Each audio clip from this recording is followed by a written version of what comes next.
So, I've been playing Oblivion, a game I played a bit years and years ago, and in looking for a winter break game to sink a few hours into, decided to try again. And for about 50 hours, it had me in its thrall, delivering a swashbuckling fantasy adventure where the world was my oyster as long as I didn't upset any guards. Speak. Stop right there, criminal scum! Nobody breaks the law on my watch! In addition to being a damn fine RPG and a good open world game, however, Oblivion is unironically one of the funniest damn games I have ever played. It's basically a 50-hour Monty Python sketch by way of Tolkien. It's the Three Stooges with ragdoll physics.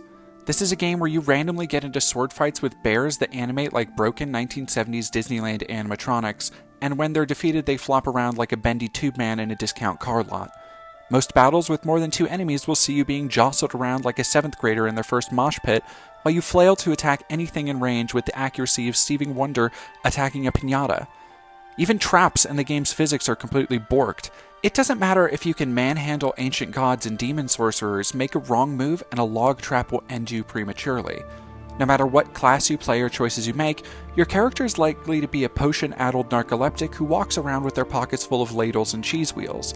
You basically pratfall into greatness at every turn, with each disastrous development you encounter ending in the player becoming a legend, their heroic tale echoed across the land, despite being a bumbling goofball with the coordination of a senile bog witch. You will pick up pretty much anything and put it in your pocket. Doesn't matter if it's possibly dangerous. Giant mushroom, vampire dust, black soul gem? You can probably sell it. Being hit with arrows results in them being lodged in your character to no impediment or notice from you or anyone around you, even when you look like a Walmart brand pinhead. Oh, no tears, please. It's a waste of good suffering. And God forbid you kill someone who's wearing something shiny because you'll just strip them and leave the body for their family to find. People also don't care if you save the kingdom or save their own family member. If you accidentally steal something, they will run to the guards and you will be taken to jail under threat of death. Even for ladles and cheese wheels.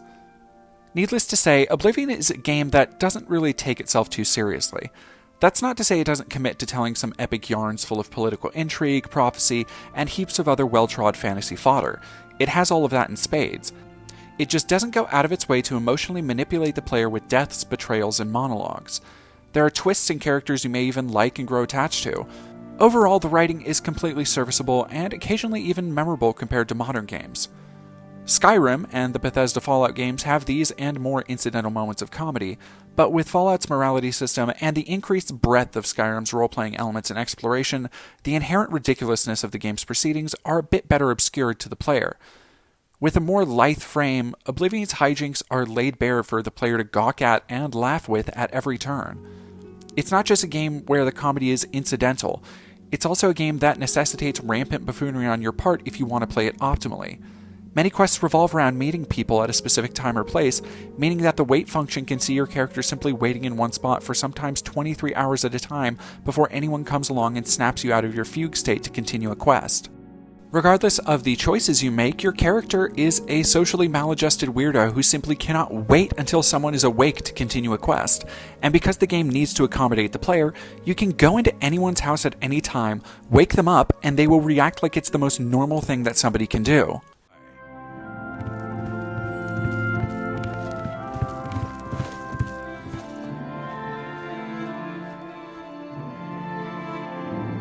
Then there's the unlimited comedic potential of the game's aggro systems, where enemies will trigger a combat state depending on if you're trespassing, stealing, or otherwise being a nuisance. But this can also apply to other enemies, meaning you can sometimes corral guards chasing you into a conflict where the AI is just responding to a threat, but they never respond to the fact that a palace guard just entered their home and they killed him.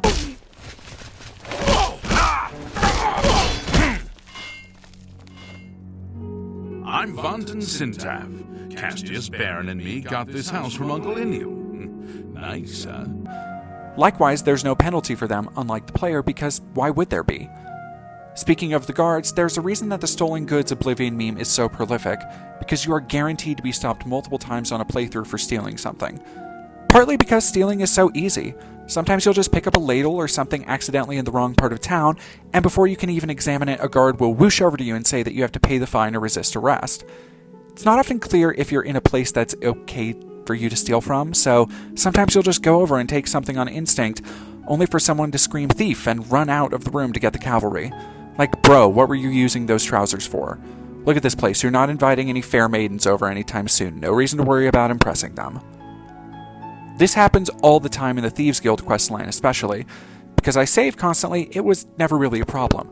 If you happen to lockpick the wrong door or pick a stray plate that doesn't belong to you, you can simply reload from the last save. Or you can resist arrest and try to run away, in which case you can spend upwards of 20 minutes trying to lose the guards who will practically chase you to the ends of the earth. All of this is to say, moment to moment, Oblivion is a ridiculous, hilarious experience. All because it's not trying to be, but it's also not afraid to be. Throughout my 50-hour plus run, Oblivion never ceased to engage me in its world. Whether I was working my way through the Mages Guild or helped save Cyrodiil from the scourge of the Daedra Oblivion Gates, it's a consistently immersive experience because there's always something new to discover. Whether it's a new spell, a new cave, a new enemy or quest, or even something as simple as a new town. Visuals and level design are a key component here. Each town and region has unique architecture, and the town layouts feel unique and well considered. These aren't the kinds of villages you'll see in an Assassin's Creed game where you'll run through a couple of times and be done. Each town has people to interact with in multiple guilds and quest lines, with some needing to come back multiple times for. This means you really get to know the town, the people, and even their schedules. A great example of this is the first fence you get in Bruma for the Thieves Guild. You'll quickly learn that the fence isn't usually at his house, but hanging out in a nearby tavern, chatting with a friend. Even if the player is able to recognize this as a simple program coded to do the same thing every day, in the context of the game, the player sees a character going about their daily duties, and they apply what they learn about them to continue on their own. It's a good display of how a game being slightly harder to interact with can make for an overall more memorable experience. Most modern AAA games don't do this. Crafting a world where non-player characters work on their own schedules is not only time-intensive for developers, it can also be frustrating for players who may feel like their time is being wasted, waiting around or chasing down characters at certain times. But like I mentioned, it's an important part of how Oblivion makes a more believable world. Modern Assassin's Creed games are the antithesis of this kind of design, made to be a constant churn of content and progression that never stops giving and never stops the player from moving forward. You can find a person you need to talk to move forward a quest line at any time, and the quest will simply continue. But these games also lack the texture of something like Oblivion. You won't learn the layout of the game's towns, the townspeople themselves, their habits and routines. In crafting a world that always works in the player's favor, the world you're inhabiting becomes inherently less believable. There's something to be said for games not being as frustrating as real life, of course. Many people still play games as an escape from reality. But games as an art form are different from films, books, and other mediums because of immersion and interaction. The aforementioned points of comedy are key to Oblivion's sense of immersion. Most games create immersion through atmosphere, world building, etc., all of which Oblivion has in spades. But the scattered bits of design that sell the world as one that is lived in beyond the player's experiences are what makes Oblivion stand out amongst modern open-world games. The fact that characters have a regular schedule regardless of the player, that they will go to bed and lock their houses so you can only break in or wait to talk to them. The fact alone that most characters have unique houses with items relevant to their interests. Wildlife behaviors will even vary, from attacking you to fleeing to attacking other wildlife. The aggressive nature of guards and enemies who will attack each other or team up to attack you. All of these mechanics work together moment to moment. As funny as these various systems are to watch interact and break down, they also work to create a more believable world, yet one that doesn't obscure its turning gears. Little things like the way characters' emotional states towards you can turn on a dime depending on if you've triggered a certain state yet are constantly hilarious. It's in these moments you can see the systems that govern the game's world interacting with one another, yet also see the cracks between them. The player inherently recognizes how much the game doesn't resemble real life, with real human behaviors and interactions. But the player is able to suspend their disbelief because of how well realized the facade is. The best example of Oblivion's clumsy facade is how NPCs will interact with one another, often engaging in short, small-talk conversations just within earshot of the player. It's meant to create a believable sense of community for the player just walking place to place, but it's undercut by the haphazard movement that will see NPCs clumped together like grapes, and the very few voice actors, which will see NPCs with the same voices having conversations, sometimes multiple times in a row. But in the abstract, it's a design choice that sells the world moving around the player, and that the player is moving through it as well. It's ways like this that, despite all the stupidity I've mentioned so far, Oblivion and RPGs like it are some of the most lifelike video games you'll ever encounter. Because when you get down to it, games are already a lot like real life in that they'll always be a bit ridiculous and unintentionally hilarious, and I think that a lot of the best games know that they don't have to be afraid of that. A lot of modern AAA games work very hard to obscure the inherent comedy of player interaction. Walk and talk sections, where players are basically put into cutscenes, and huge action set pieces where players are set up to slam dunk an over-the-top blockbuster moment, are commonplace in most modern action and RPG games. Developers spend weeks and months meticulously crafting these moments to be as frictionless and engaging as possible, testing to make sure a player can't just run far away or fall off a platform and make the whole thing look stupid. These are small moments that can be play-tested, psychologically evaluated, designed, and redesigned dozens of times to create maximum emotional impact. The problem is, in giving the player any amount of interaction, there's room for unintended comedy. Because humans have the potential to act irrationally, and because so much of comedy is based on the irrational and the absurd, all it takes to derail a grave life-and-death conversation is to just not walk forward. Seriously, next time a game puts you into a canned moment where your character is meant to follow along or listen intently, just stop walking. See how far the NPCs around you follow, see what they say in reaction, walk in circles and see them simply stop and stare, bewildered at your life decisions, and then watch them say nothing about it. For all the time, effort, and money spent on these moments, they remain fragile. Just as fragile as the believability in Oblivion's world, but without the immersive systems that buoy Oblivion's fantasy farces. When these moments break, they reveal only a hollow shell inside. That's not to say cinematic games are bad or that you can't design moments that are meant to be taken more seriously, but it is an interesting comparison to make between a game like Oblivion that lets you interact how you want with what's happening around you, and modern AAA games that often lock you into reacting and interacting in certain ways. But when you get down to it, both methods can be undone with just the flick of a joystick. Alternately, there are games that try to smooth and polish all edges of an experience, even outside of tightly scripted narrative points. Cyberpunk 2077 is the best example I can think of as a counter to the silliness of Oblivion's open world. It's a game with tons of custom animations meant to help immerse the player in the world and help them feel like they're moving through a real believable space.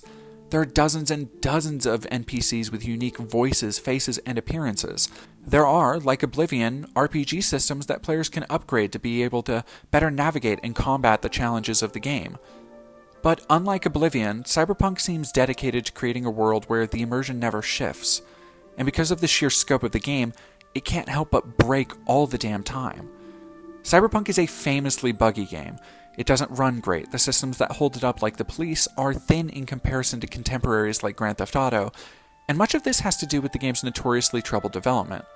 But I think it's important to examine how it feels, as a player, when Cyberpunk gets janky compared to Oblivion. You see, Oblivion, despite being mechanically older, graphically much worse, and overall simpler, broke all the time during my playthrough. But it didn't take me out of the immersion of the world in my quest, because it wasn't trying to obscure the inherent silliness of a video game nearly as hard as Cyberpunk does. Cyberpunk goes to such lengths to create a believable, living facade, and when it's ultimately revealed as just a thin veneer over tried-and-true RPG mechanics that most gamers have experienced before, rather than a paradigm-shifting, fully realized world that was advertised, people are understandably disappointed with it. Even little things like the abilities doled out to the player and how they can be upgraded are meant to keep checks and balances on the player in Cyberpunk, to ensure they aren't able to break combat or exploration, lest they go against the will of the game designers or make a funny gif at any point. Compared to Oblivion, where you can just level up your jump ability until you can clear full 6-foot soldiers on a whim. Oblivion is great because it allows for these moments. Unlike more over-the-top and comedically minded open-world games like Just Cause and Saints Row, it doesn't necessarily encourage them. It's not giving you a button to nutshot enemies or put rocket boosters on a cow. But it doesn't stop you from engaging in whatever hijinks you can get up to within its systems either. The result is that, despite an incredibly aged facade and the obvious nature of the game's clockwork world, Oblivion still manages to be incredibly enchanting, engaging, and immersive. It's a game where one moment will see you fist-fighting a mountain cat, and the next could see you relishing the beauty of a harvest moon, or the pink-hued skies of the dawn. And then a minute later you'll be pumped full of arrows and breaking into people's houses to steal their pottery. The absurdity will only multiply in any game where players are given choices. But I think that the key to true immersion isn't necessarily to shy away from these moments, or try to stop players from making a decision that might be silly in the context of a grander narrative or tone. The key to immersing people in a world as seamlessly as Oblivion does is to let the systems play out how they will, and see how the player rolls with the punches. Otherwise you're just left with a clockwork world like Cyberpunk, unsure how to reckon the inherent absurdity of video game interaction with its artistic desire to be taken seriously. Life is already ridiculous and weird. I think it's only fair that believable game worlds should be too. Alright everybody, thank you for watching this video. If you haven't yet, please like, subscribe, and leave a comment. This is a bit of a shorter essay and is on a theme and topic that I've been wanting to talk about a little bit since I played Oblivion. I've been working on a lot of larger videos, so this is not going to be the style of video that I'm going with moving forward, but it is a small little editorial I wanted to do on a game I've been playing, and I hope to do more like it in the future. As always, thank you for watching, and if you haven't yet, please check out Patreon or Ko-Fi, and be sure to follow me on Twitter where you can keep up with all of my artistic and life struggles as they happen. Thank you for watching, and we will see you all next time.